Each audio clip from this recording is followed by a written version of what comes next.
Wildly Strong podcast. Today we're going to talk about habits. We're going to cover where they come from, how you can change them, and hopefully offer a fresh perspective which gives you power rather than helplessness. So first things first, what is a habit?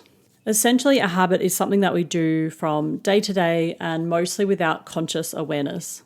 So these are things that we have prioritized, they become a part of our daily life and we don't think too much about them.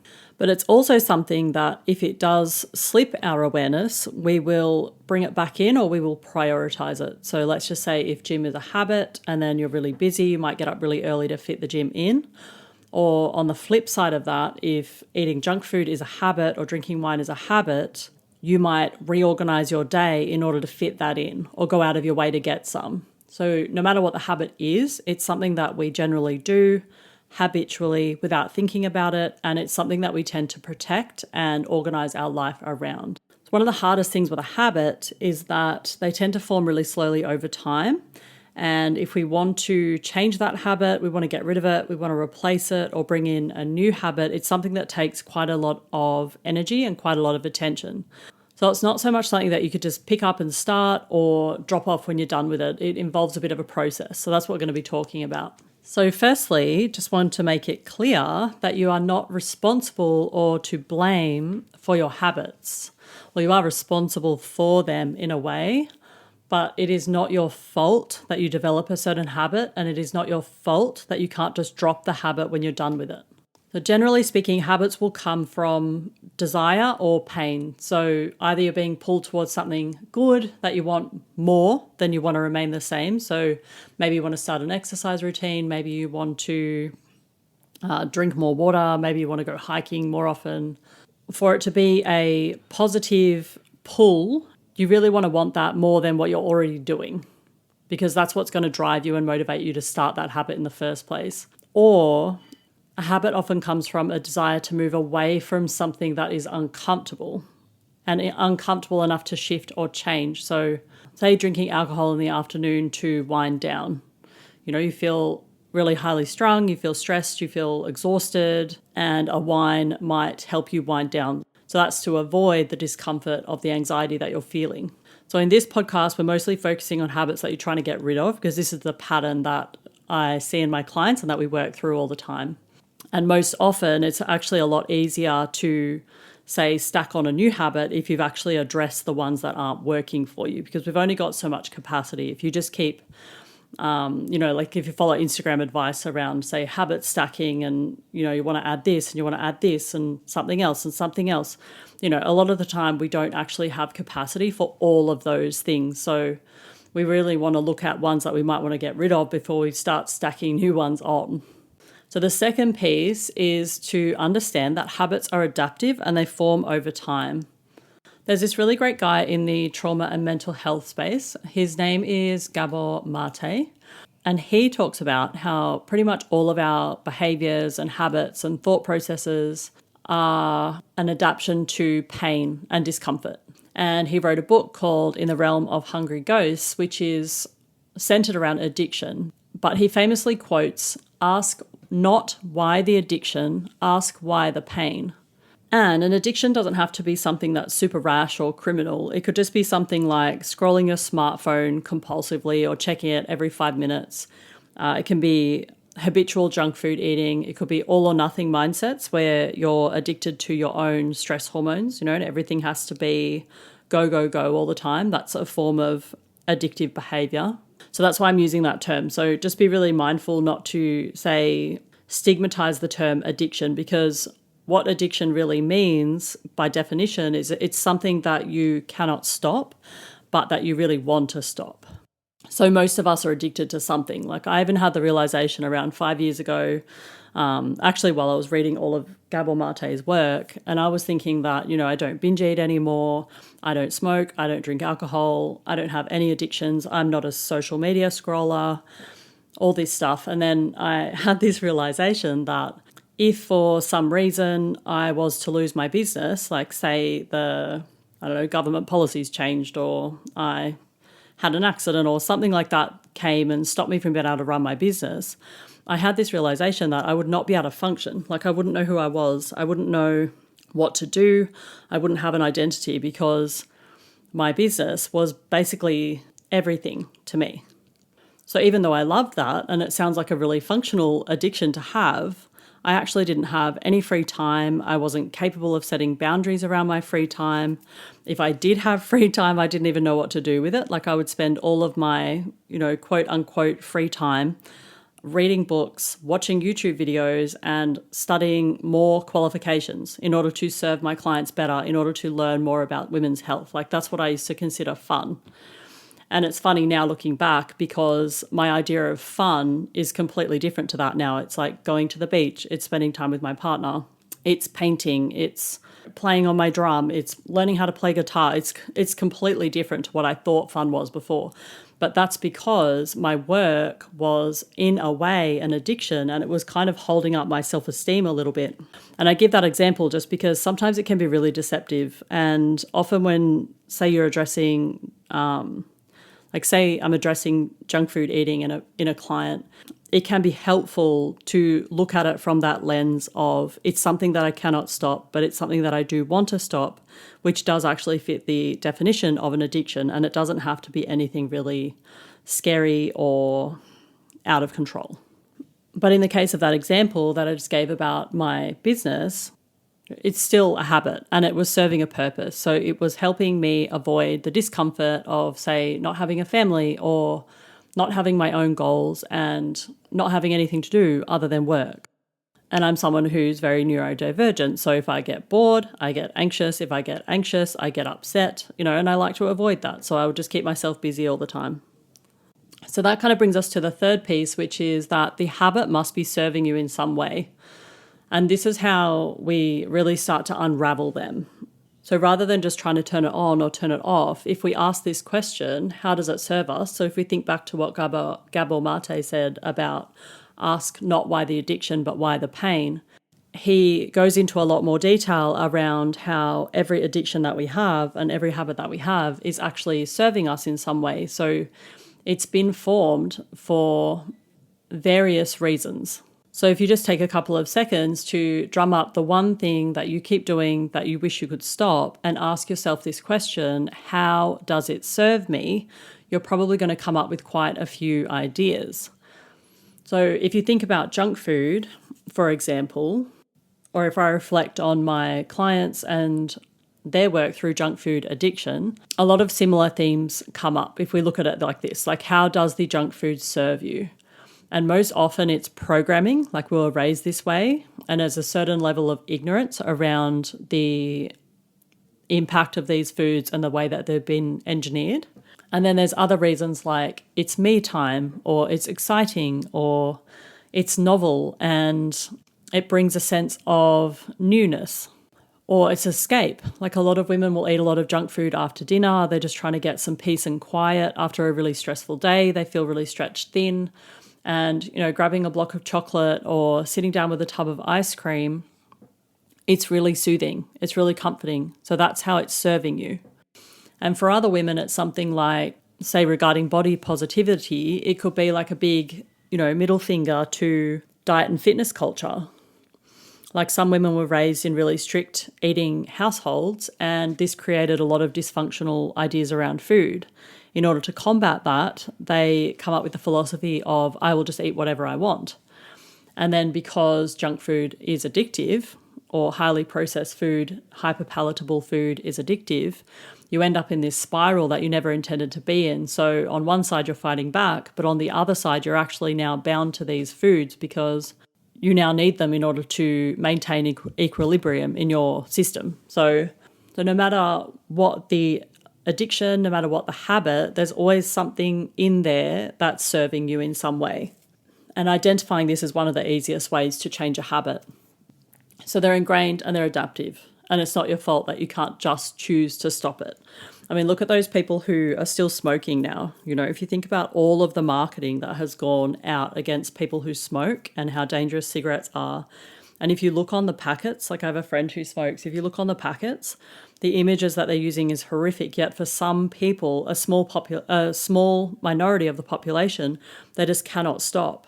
And is it weakness in them? Probably not. It's just that it's serving them in a certain way and they haven't found another way to fill that need. So the question now, with all that information, the question now becomes, how do we fix it? So how do we disarm, dismantle a habit? So we want to look at it from all angles. So first you want to ask yourself, do I actually want to stop it? And this one seems a bit obvious, like when you call, Apple computers and you say your computer's not working and they say, is it plugged in? You get really annoyed, but it's an obvious question that needs to be asked, because if it's something that you don't want to stop, you have, I don't want to be doom and gloom, but you don't have a very high chance of stopping it. If you say to yourself, I want to quit drinking wine in the evenings, try and feel into your body what happens in your body. Like, there's a certain stage of readiness that you want to get to before you actually try and stop something. And if you find that you feel like all this tension in your body or even just anxiety at the thought of it, then this is a sign that it's probably a little bit raw, and you could take that to a qualified professional like a counselor or something like that to speak on the deeper reason why you feel so anxious about that. Because often habits or addictive like habits are covering up uncomfortable emotions. So things that you just don't want to feel or tune into. And in those cases, then, it certainly requires professional support in working through whatever those feelings are. That's definitely going to increase your chance of overcoming it. For the sake of this example, if you think about something that you want to stop, like let's just say you want to halve your junk food eating, or maybe you want to stop drinking during the week. So let's go with that. You want to stop drinking Monday to Friday. Do I actually want to stop it? If it's a definitive yes, I want to stop it, then don't worry about how many times you've tried before. Just go with the fact that you definitely want to stop it and you know that you do. And ask yourself, how is this habit serving me? How is it serving me? Like, what is this habit bringing you? In the case of wine, what is it doing? Is it helping you wind down? Is it helping you tune out? Do you struggle to center yourself? Do you struggle to ground? Do you struggle to be present? Do you feel that that's what this wine gives you? So really look at all the reasons why you have it. And then you could also look at how are you when you don't have it. Like one evening you could maybe push back 1 hour and just see what feelings come up in that time. Like, how are you feeling? Are you feeling really flustered and really overwhelmed? Because then that explains it. So then what does the wine bring when you have that? Does it bring calm? Does it bring peace and quiet? Does it bring presence? Does it bring patience? Does it make you feel like you're a better mum because you're not so stressed out? So look at all those kinds of things around the habit. And then ask yourself, and you want to write this down, but ask yourself, what could I do instead? So what's a new habit that you could bring in? What's something that you could do that could bring about that same result? So if it's calming, could you learn some breathing exercises? If it's calming, is there a time in the day that you could carve out just for yourself, just to be with yourself, to be present, to read a book for 20 minutes? Could you go for a 20-minute walk every morning that gives you time? Could you get up 30 minutes earlier? I saw this one on Instagram the other day and I thought it was brilliant, actually. This lady who gets up at 4:30 instead of 5. And the reason being because it gives her a half an hour without any responsibility and any children. And it helps her start the day feeling like she's in control, she has agency. So she sits down and she plans the day. And then the day doesn't run so out of control. Yeah, so ask yourself, what could you do? And, if we use a junk food example and say you're bored or, you're looking for excitement, like what could you bring into your life that is exciting? What could you bring into your life that's enjoyable? What's something new and novel that you could do other than eating chocolate or whatever? Like, I used to say that I had curious taste buds. Like every time I saw a new food, I would get really anxious and feel like I had to try it. Like if I saw a new Cadbury block or something, I'd buy the entire block and they weren't $9 then, they were about $4, but I'd buy the entire block and snap a row off and throw the rest in the bin, which is really wasteful. But it would satisfy my, what I called curious taste buds, which if you really look at it, it's just a need for novelty. And then that wouldn't happen again until I saw something else that I was curious about. In order to break that habit, just to give an example, once I identified that, I was like, well, I'm actually just really curious. I want to know what it tastes like. And the amount of times I tried something, and to be honest, there was one block where I downed the entire block. I can't remember what it was. I think it was fruit pastilles or something. lifesaver block. I can't even think what it was now. That's how unspecial it really was. But I had the row and I just went, oh my gosh, that's amazing. And I ate the entire block. So, so it didn't always work. But in that instance, once I realized it's just my curious taste buds, I then did this thing where if I saw something new, I just imagined what it tastes like. So let's just say it was, I don't know, a new block of licorice. I love licorice, but a new block of licorice chocolate. I would go, well, I know what licorice tastes like, and I actually know what chocolate tastes like, so I can imagine that and then move on. Or cherry slice is another one that used to always get me, a cherry coconut slice. I'd have to buy it every time. And now if I see anything with cherry or coconut, I just imagine what it tastes like, and it actually does the trick. So it's kind of solved that problem. So once you identify what you think is going on, then you can kind of practice a bit of pattern interruption. You can try and practice doing something else that might feed that need.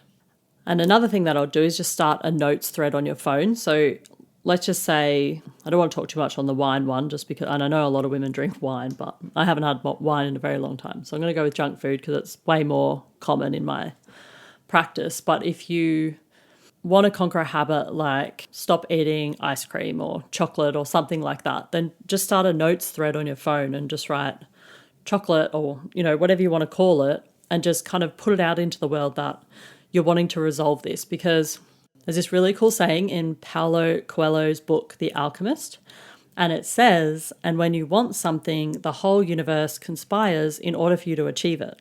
And I absolutely love that, because I do find, and this is totally just a pattern recognition thing, it doesn't have to be magic, it's not superstition, but it's true in the sense that if you bring something to mind and you want to change it, you'll actually start noticing so many different things around that. Like you might see it in a movie, you might see a sign or a billboard walking down, or you might read an article, or you might find a book, like things pop up, or you might even have a conversation. This happens to me all the time where something's on my mind and I end up having 4 or 5 conversations that week on that exact topic.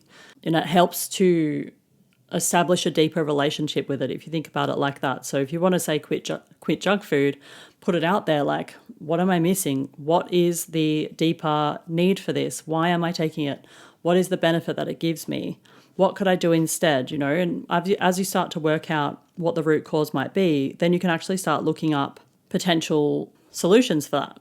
And then just lastly, before I go, like habits can be very often there to cover up uncomfortable emotions. So if you feel like that is what's going on for you with the habit, then it's really good to do little habits that feel safe on your own and overcome those, because once you overcome one, you kind of feel unstoppable, right? You just do another one and another one.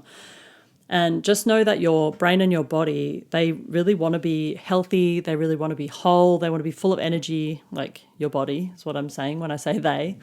But it's kind of battling in your favor. And if you start to get things like toxic food or excessive wine or nicotine, if that's your thing, when you start to reduce the amount of those things in your system, it actually gives your body a lot more room and space to heal and to detox and digest better and assimilate nutrients better. It really helps your body to regulate, but you do have to have another strategy. So yeah, just if you find that by removing whatever it is, the habit creates great anxiety and you keep falling back to it, then it can be a really good idea to explore the emotional undertone of that habit. So don't overlook that, and don't be ashamed to ask for support if you feel like something's too big for you to work on. It's totally normal. Like I said, they're all adaptive. So if you're feeling a certain level of discomfort, you may have built a habit when you were 10 or 12 years old that you still have now. And there's a certain amount of personal or self work that you can do and unpacking. And then sometimes you just get stuck and you just need someone else to bounce it off. And in those cases, then you want to reach out and find someone who can help you do that. So that's all about habits and how to change them. So to summarize quickly, so habits are things that we cannot change even though we want to. They're adaptive and they're serving us in some way. And to overcome it, we want to dismantle it, uncover the reason why it's there, and then replace it with something else. That's put simply. And if you rely on discipline alone, then it's likely that the habit will persist. And if you ignore it, then it may grow even stronger. If you have any comments or questions about this episode, please leave it below and subscribe if you're enjoying the episodes, or share with your friends and leave a review if you feel called to. So thanks for listening. If you made it this far, I'll see you next week. Bye.